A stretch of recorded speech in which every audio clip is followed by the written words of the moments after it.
Hello दोस्तों, स्वागत है आपका हमारी इस नई वीडियो में। आप देख रहे हैं आपका अपना यूट्यूब चैनल अप्रेंटिसशिप गाइड, जिसमें है ऑल अबाउट अप्रेंटिसशिप ट्रेनिंग। दोस्तों, इस वीडियो में हम बात करने वाले हैं steel Authority of India limited के दुर्गापुर स्टील प्लांट की ओर से निकाली गई परमानेंट वैकेंसी के बारे में। जी हाँ दोस्तों, सेल दुर्गापुर की ओर से एग्जीक्यूटिव और नॉन एग्जीक्यूटिव के वेरियस कैटेगरीज के लिए वेरियस पदों के लिए वैकेंसीज निकाली गई, जिसका एप्लीकेशन फॉर्म वो 9 जनवरी 2024 से भरना शुरू हो गया है और इसका एप्लीकेशन फॉर्म भरने की लास्ट डेट वो 30 जनवरी 2024 रखी गई है। दोस्तों, सबसे पहले तो चलेंगे हम इसके ऑफिशियल नोटिफिकेशन पे और जानेंगे कि क्या क्या एलिजिबिलिटी क्राइटेरिया इसमें रखा गया है, कौन कौन डिसिप्लिन के कैंडिडेट इसमें अपना एप्लीकेशन फॉर्म वो सबमिट कर सकते हैं।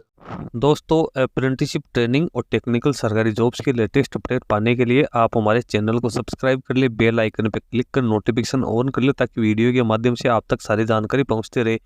दोस्तों, आप हमारे टेलीग्राम चैनल और व्हाट्सएप ग्रुप को भी ज्वाइन कर ले, जिसका लिंक हमारे वीडियो के डिस्क्रिप्शन बॉक्स में अवेलेबल है, जिस पे मैं लगातार आपको अपडेट करता रहता हूं। दोस्तों, यदि आप बैंकिंग या फाइनेंशियल सेक्टर से जुड़ी रिक्रूटमेंट की लेटेस्ट अपडेट और जानकारी प्राप्त करना चाहते हैं तो आप हमारे another YouTube channel banking jobs guide को सब्सक्राइब कर ले, जिसका लिंक हमारी वीडियो के डिस्क्रिप्शन बॉक्स में अवेलेबल है, जिस पे मैं लगातार बैंकिंग सेक्टर और फाइनेंशियल सेक्टर के द्वारा जो भी वैकेंसीज निकाली जाती है उससे संबंधित वीडियो अपलोड करता रहता हूँ।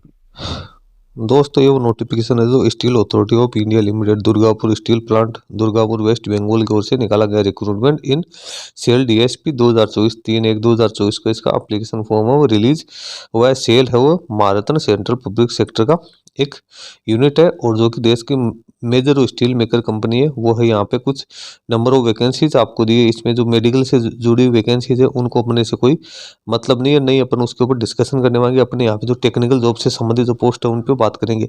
सबसे पहले 9 नंबर की पोस्ट है मैनेजर मैकेनिकल। इसकी यहाँ पे एज लिमिट मैक्सिमम 35 वर्ष। इसकी 2 वैकेंसी निकली। कैंडिडेट के पास BE BTech की क्वालिफिकेशन होनी जरूरी है मैकेनिकल इंजीनियरिंग। इसके साथ ही कैंडिडेट के पास 7 साल का पोस्ट क्वालिफिकेशन एक्सपीरियंस होना जरूरी है। फिर मैनेजर मेटलर्जी की बात करें तो इसमें भी BE BTech फुल टाइम के साथ साथ 7 साल का एक्सपीरियंस होना जरूरी है। इसकी 4 वैकेंसी निकाली गई। फिर मैनेजर केमिकल की बात करें तो इसमें भी BE BTech के साथ 7 साल का एक्सपीरियंस, इसकी 3 वैकेंसी है। मैनेजर सिरामिक की यहाँ पे 2 वैकेंसी है, इसमें भी BE BTech plus 7 year experience required है। फिर मैनेजर मैकेनिकल प्रोजेक्ट की बात करें तो इसकी 4 वैकेंसीज है, BE BTech प्लस 7 साल का एक्सपीरियंस। फिर मैनेजर इलेक्ट्रिकल की बात करें तो इसमें भी BE BTech प्लस 7 साल का एक्सपीरियंस, 3 वैकेंसी इसकी है। फिर मैनेजर सिविल की यहाँ पे 2 वैकेंसीज है।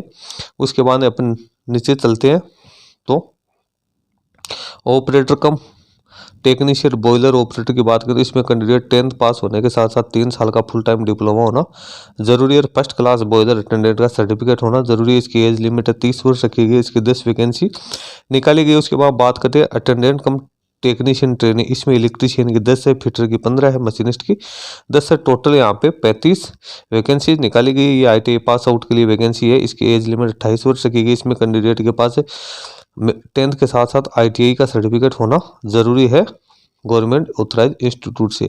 अब यहाँ पे एसेंशियल मिनिमम क्वालिफिकेशन है तो कैंडिडेट है उनके पास 30/1/2024 के तक जो एजुकेशन क्वालिफिकेशन है वो होनी जरूरी है। कैंडिडेट के पास जो BE BTech की क्वालिफिकेशन है वो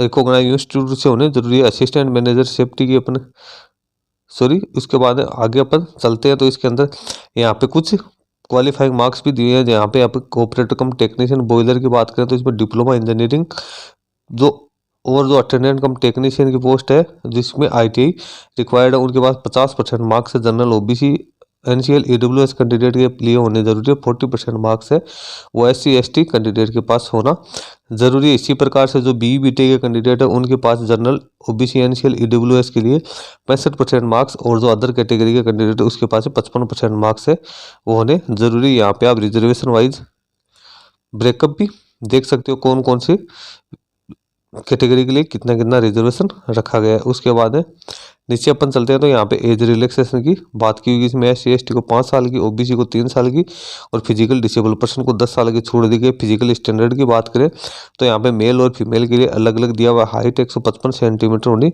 जरूरी है इंजीनियरिंग कैडर के लिए और 150 सेंटीमीटर। नॉन इंजीनियरिंग कैडर के लिए फीमेल के लिए 143 सेंटीमीटर। वेट है 45 kg, फीमेल के लिए 35 kg रखा गया। मोड ऑफ सिलेक्शन की यहाँ पे बात करें तो जो एलिजिबल एप्लीकेंट है उनको इंटरव्यू के आधार पर शॉर्टलिस्ट किया जाएगा। ये कंसल्टेंट जो पोस्ट है उनके लिए चीज़ रखी गई। उसके बाद जो एलिजिबल कैंडिडेट है अदर पोस्ट की बात करें जिसमें एग्जीक्यूटिव नॉन एग्जीक्यूटिव शामिल है, जैसे सीरियल नंबर 9 से लेकर 20 तक की अपन बात करें तो इनका सिलेक्शन कंप्यूटर बेस्ड टेस्ट के आधार पे किया जाएगा और उसमें जो मार्क्स प्राप्त होंगे उसके आधार पे कैंडिडेट को उसके बाद इंटरव्यू के लिए बुलाया जाएगा। यहाँ सीबीटी और इंटरव्यू का जो रेशियो है 80-20 का रखा गया है। उसके बाद स्किल टेस्ट और ट्रेड टेस्ट होगा जो कि नॉन एग्जीक्यूटिव पोस्ट के लिए रखा गया है, जो कि ओनली क्वालिफाइंग नेचर का होगा। यानी 100 नंबर में से 80 नंबर का सीबीटी होगा, 20 नंबर का इंटरव्यू होगा। उसके बाद कैंडिडेट का जो नॉन एग्जीक्यूटिव पोस्ट है जो टेक्निकल पोस्ट है उसमें स्किल टेस्ट भी रखा जाएगा। उसके बाद में यहाँ पे टेस्ट सेंटर की बात करें तो भुवनेश्वर, हैदराबाद, कोलकाता, हावड़ा, मुंबई, नवी मुंबई, थाने, दिल्ली, एनसीआर, पटना और रांची में इसका जो सीबीटी एग्जाम का टेस्ट सेंटर रखा गया। ट्रेनिंग की बात करें तो अटेंडेंट कम टेक्नीशियन ट्रेनिंग के जो पद हैं उन कैंडिडेट को 2 साल के लिए ट्रेनिंग पर रखा जाएगा। उसके बाद उनको परमानेंट अपॉइंटमेंट दिया जाएगा। अब यहाँ पे तो अटेंडेंट कम टेक्नीशियन ट्रेनिंग की तो बात करें तो मंथली जो कंसोलिडेट पे की बात करें तो फर्स्ट ईयर 12,900 और सेकंड ईयर 15,000 रुपये दिए जाएंगे। उसके बाद कैंडिडेट को परमानेंट कर दिया जाएगा। एम्यूलमेंट और अदर बेनिफिट की बात करें तो यहाँ पे नॉन एग्जीक्यूटिव पोस्ट की अपन बात करते हैं तो अटेंडेंट कम टेक्नीशियन ट्रेनिंग को यहाँ पे 25,070 से लेकर 35,070 और ऑपरेटर कम टेक्नीशियन बॉयलर ऑपरेटर के लिए 26,600 से 38,920 रुपये रखे गए। और जो कंसल्टेंट और मैनेजर की बात करें तो 80,000 से 2,20,000 रुपये रखे गए। इसके साथ जो अदर एडमिसिबल अलाउंस है जो वो यहाँ पे दी जाएंगे। अब एप्लीकेशन फी की अपन बात करें assistant manager, safety manager, medical officer और कंसल्टेंट के लिए यहाँ पे जनरल ओबीसी ईडब्ल्यूएस के कैंडिडेट के लिए 700 रुपये है और SC ST physical disable person ex serviceman के लिए 200 रुपये रखे गए। ऑपरेटर कम टेक्नीशियन बॉयलर ऑपरेटर के लिए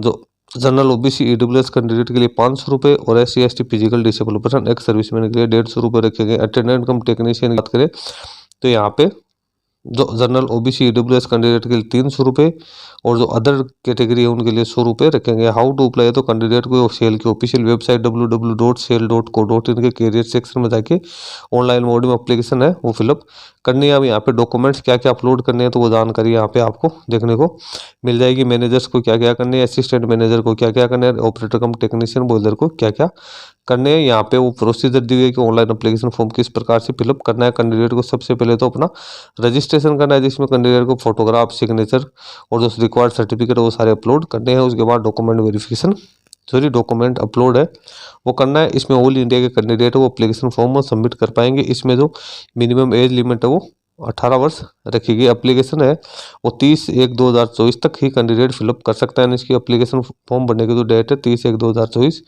रखी गई है। उसके बाद नीचे इंपॉर्टेंट डेट्स की अपन बात करें तो इसकी ओपनिंग डेट है वो 9 जनवरी 2024 मंगलवार से लेकर जो लास्ट डेट रखी है 30 जनवरी 2024 रखी गई है। तो दोस्तों जिन कैंडिडेट्स के पास में BTech ITI डिप्लोमा की क्वालिफिकेशन है वो कैंडिडेट इसमें अपना एप्लीकेशन फॉर्म सबमिट कर पाएंगे। दोस्तों ये परमानेंट बेस पे निकाली गई रिक्रूटमेंट है जिसमें कैंडिडेट को काफ़ी अच्छी फैसिलिटीज मिलने वाली है। तो इसका लिंक मैं अपनी वीडियो के डिस्क्रिप्शन बॉक्स में डाल दूंगा जहाँ से आप इसको डाउनलोड कर सकते हो, उसको चेक कर सकते हो। दोस्तों इस वीडियो में इतना ही। वीडियो अच्छा लगे लाइक शेयर करना, क्वेरी हो कमेंट करके बताना। धन्यवाद दोस्तों।